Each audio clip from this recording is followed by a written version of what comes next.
বন্ধুরা আজকের আমি আমার চ্যানেল অ্যাপেক্স অনলাইন সমাধানে আরও একটি ভিডিও নিয়ে চলে এসেছি।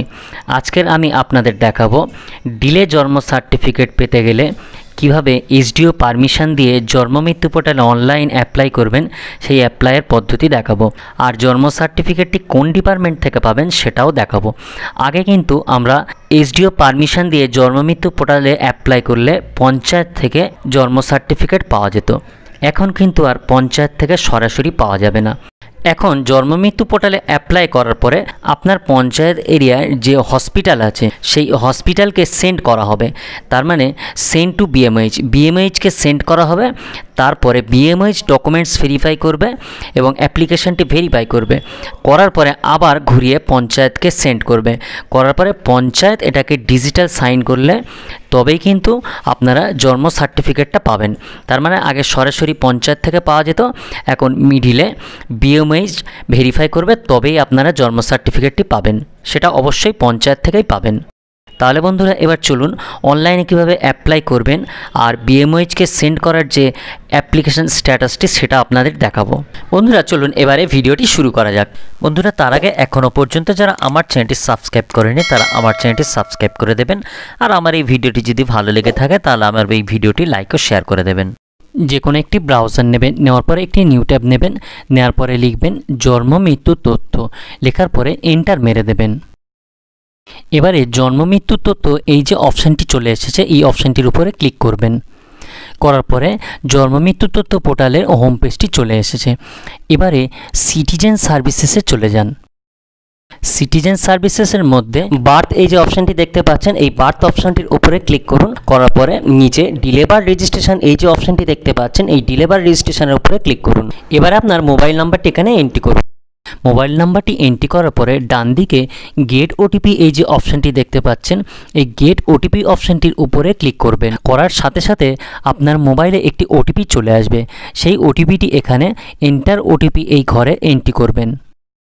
করার পরে ডান দিকে সাবমিট ওটিপি এই অপশানটির উপরে ক্লিক করবেন। করার পরে বার্থ রেজিস্ট্রেশনের পেজটি চলে এলো। এখানে এবারে ফর্মটি সম্পূর্ণ ফিল আপ করতে হবে। বন্ধুরা উপরে ডেট চলে এসেছে আর মোবাইল নাম্বার যেটা দিয়েছিলাম চলে এসেছে। এবারে ডেট অফ বার্থ আমরা এখান থেকে সিলেক্ট করব। জন্ম সার্টিফিকেটে আপনারা অরিজিনাল যে ডেট অফ বার্থটা সিলেক্ট করতে চান সেই ডেট অফ বার্থটি এখান থেকে সিলেক্ট করে নিন। ডেট অফ বার্থটি সিলেক্ট করে নেওয়ার পরে এবারে জেন্ডারটি দেবেন, মেল ফিমেল ট্রান্সজেন্ডার যেটা হবে সেটা দিয়ে দেবেন। এরপরে ফার্স্ট নেমটি দেবেন, এরপরে মিডিল নেম থাকলে দেবেন, না হলে লাস্ট নেম থাকলে লাস্ট নেম দিয়ে দেবেন। এরপরে যদি একটি বাচ্চা হয় সেই ক্ষেত্রে সিঙ্গেল দেবেন, আর যদি দুটি বাচ্চা হয় সেই ক্ষেত্রে টুইন সিলেক্ট করবেন। আমি সিঙ্গেল সিলেক্ট করে নিলাম। এবারে বন্ধুরা প্লেস অফ বার্থ এই যে অপশানটি দেখতে পাচ্ছেন এই প্লেস অফ বার্থের সম্পূর্ণ ডিটেলসটি এবার এখানে এন্ট্রি করতে হবে। প্লেস অফ বার্থ এই অপশানের সিলেক্টের এই যে ড্রপ ডাউনটা দেখতে পাচ্ছেন এই ড্রপ ডাউনের উপরে ক্লিক করুন। করার পরে এখানে তিনটি অপশান এসেছে।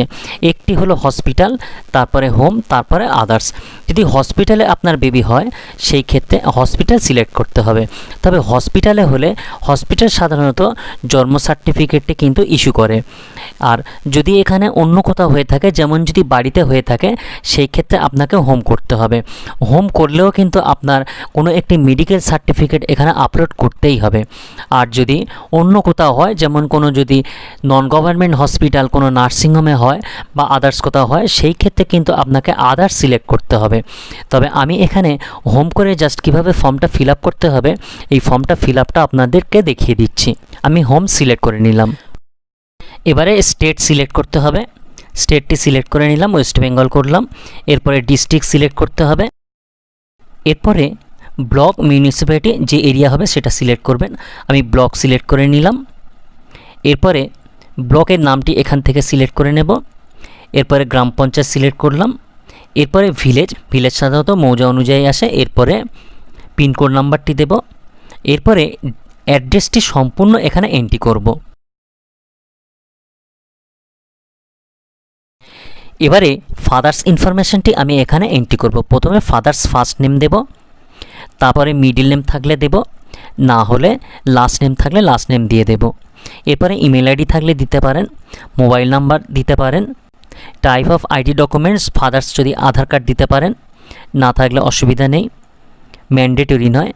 তারপরে আপনি যে টাইপ অফ ডকুমেন্টসটা সিলেক্ট করলেন এটা এখান থেকে আপলোড করতে হবে, থাকলে অবশ্যই দেবেন, না থাকলে কোনো অসুবিধা নেই।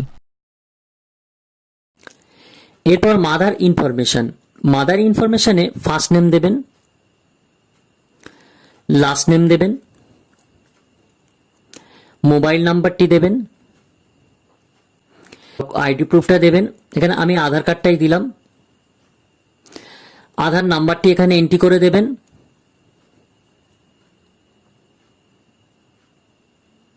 এরপরে আধার নাম্বারটি এন্ট্রি হয়ে গেলে আপলোড আইডি প্রুফ যে অপশনটি আছে পাশে দেখবেন, এই আপলোড আইডি প্রুফে ক্লিক করবেন, করে আধার কার্ডটি এখানে আপলোড করে দেবেন।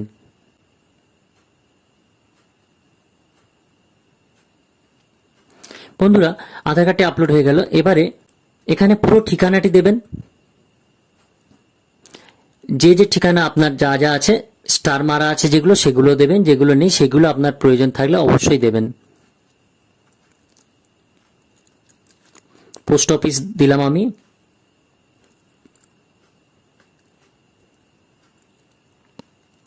পিন দিলাম, স্টেট দিলাম, ডিস্ট্রিক্ট দিলাম, আমার যেহেতু ব্লক এরিয়া তাই আমি ব্লক দিলাম,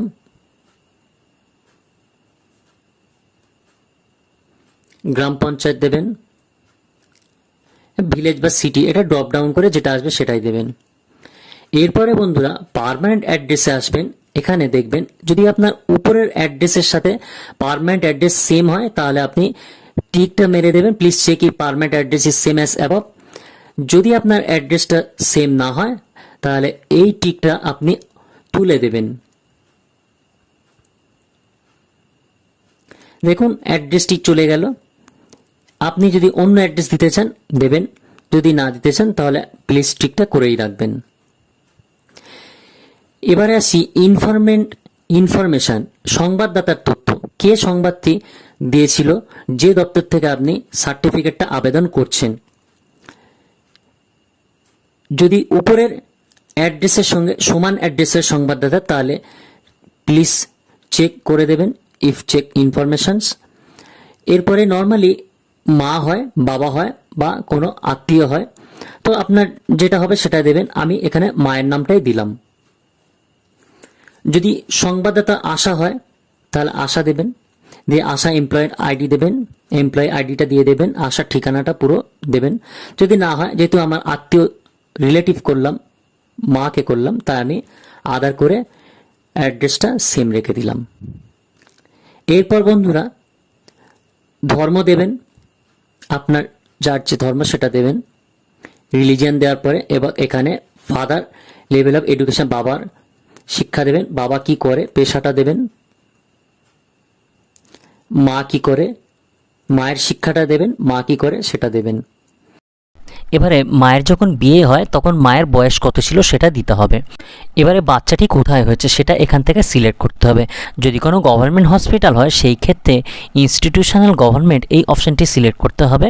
এছাড়া যদি কোনো নার্সিংহোম হয় সেই ক্ষেত্রে institutional private of non government select করতে হবে। আমি যেহেতু হোম দেখিয়েছি সেই জন্য আমি এখানে ডক্টর, নার্স অর ট্রেন্ড মিডওয়াইফে এই অপশানটি সিলেক্ট করব। এর জন্য কিন্তু মেডিকেল সার্টিফিকেট আমাকে আপলোড করতেই হবে। এবারে বাচ্চাটি যখন হয় তখন মায়ের বয়স কত ছিল সেই ক্ষেত্রে বয়সটি হিসাব করে দিয়ে দেবেন। এরপরে ডেলিভারি মেথড, নর্মাল হয়েছে, সিজারিয়ান হয়েছে, যেটা হবে সেই অপশানটি দিয়ে দেবেন। আমি নর্মাল দিয়ে দিলাম। এরপরে এই বাচ্চাটা হওয়ার সময় কতগুলো বাচ্চা জীবিত আছে সেই ক্ষেত্রে আপনি যে কটা বাচ্চা আছে সেই বাচ্চার সংখ্যাটি এখানে দিয়ে দেবেন। এরপরে বাচ্চাটি হওয়ার সময় কত কেজি ওয়েট হয়েছে সেই ওয়েটটি কিন্তু এখানে দিয়ে দিতে হবে। এরপরে ডিউরেশন অফ প্রেগনেন্সি, কত সপ্তাহ বাচ্চাটি হয়েছে সেই সপ্তাহটি এখানে দিয়ে দিতে হবে। এরপরে রিমার্কসে কিছু দেওয়ার দরকার নেই। এবারে আপনাদের ডকুমেন্টস আপলোডগুলো একবার দেখিয়ে দেবো। প্রথমে দেখুন ডিসচার্জ সার্টিফিকেট আছে আর অ্যাটেন্ডিং ডক্টর আছে। যদি কোনো ডিসচার্জ সার্টিফিকেট বা অ্যাটেন্ডিং ডক্টরের কোনো সার্টিফিকেট না থাকে সেই ক্ষেত্রে আপনাকে ফর্ম 1 ফিল আপ করতে হবে। ফর্ম 1টা কি একবার দেখে নিন। বন্ধুরা এটা দেখুন, এটা হলো ফর্ম 1। এই ফর্ম 1টি আপনারা হাতে ফিল আপ করবেন। করার পরে আপনার আপনার এরিয়ার হেলথের যে সাব রেজিস্টার অফ বার্থ আছে সেই সাব রেজিস্টারকে সই করাবেন। সই করানোর পরে এটাকে আপনারা আপলোড করবেন।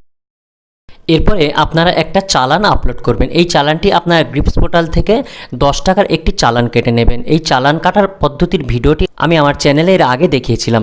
এরপরে এসডিও থেকে যে পারমিশনটা আমরা পেয়েছিলাম সেই পারমিশনের কপিটি এইখানে আপলোড পারমিশন এই অপশানের মধ্যে গিয়ে আমরা আপলোড করে দেবো। এরপরে আমরা নিচে দেখুন সাবমিট এই যে অপশানটি দেখতে পাচ্ছেন, সাবমিটে ক্লিক করব, করার পরে ওকে করে দেব। আপনার ফর্ম সাবমিট হয়ে গেল। এখানে অ্যাকনলেজমেন্ট নাম্বার চলে এসেছে। এই অ্যাকনলেজমেন্ট নাম্বারটা কিন্তু আপনারা কোনো একটা খাতায় লিখে রাখবেন বা এটাকে প্রিন্ট নিয়ে রেখে দিতে পারেন। এই অ্যাকনলেজমেন্ট নাম্বার দিয়ে আপনার সার্টিফিকেটের স্ট্যাটাসটি আপনাকে দেখতে হবে এবং সার্টিফিকেটটি ডাউনলোড করার সময় এই অ্যাকনলেজমেন্ট নাম্বারটি লাগবে। এবারে বন্ধুরা অ্যাপ্লিকেশান করার পরে এবারে আপনাদেরকে স্ট্যাটাস দেখাবো। অ্যাপ্লিকেশান করার পরে কি হয় সেটা আপনাদেরকে দেখাবো। এবারে আমরা উপরে সিটিজেন সার্ভিসেস এই অপশানটিতে যাব। যাওয়ার পরে বার্থের পরে বা ট্র্যাক অ্যাপ্লিকেশান এই অপশানটিতে ক্লিক করব। করার পরে এখানে অ্যাপ্লিকেশান নাম্বারটি আমরা দেব, যে অ্যাপ্লিকেশান নাম্বারটি আগেই পেলাম। অ্যাপ্লিকেশান নাম্বারটি দেওয়ার পরে নিচে এখানে ডেট অফ বার্থটি দেব। ডেট অফ বার্থটি দেওয়ার পরে এবারে নিচে এই যে সাবমিট অপশানটি দেখতে পাচ্ছেন, সাবমিট করে দেব। সাবমিট করার পরে এখানে দেখুন send to BMH for verification এই যে মেসেজটি এলো, তার মানে এখন কিন্তু আমাদের যেটা বলার মূল বক্তব্য ছিল সেটা হলো পঞ্চায়েত থেকে কিন্তু সরাসরি আর অ্যাপ্লিকেশান অ্যাপ্রুভ হবে না। এটা সরাসরি পঞ্চায়েত পাঠিয়ে দেবে বিএমওএইচকে। তার মানে আপনার এরিয়ার আপনার যে হসপিটালের বিএমওএইচ আছে সেই বিএমওএইচ এটাকে ভেরিফাই করবে, তবেই কিন্তু আপনি পঞ্চায়েত থেকে সার্টিফিকেটটি পাবেন।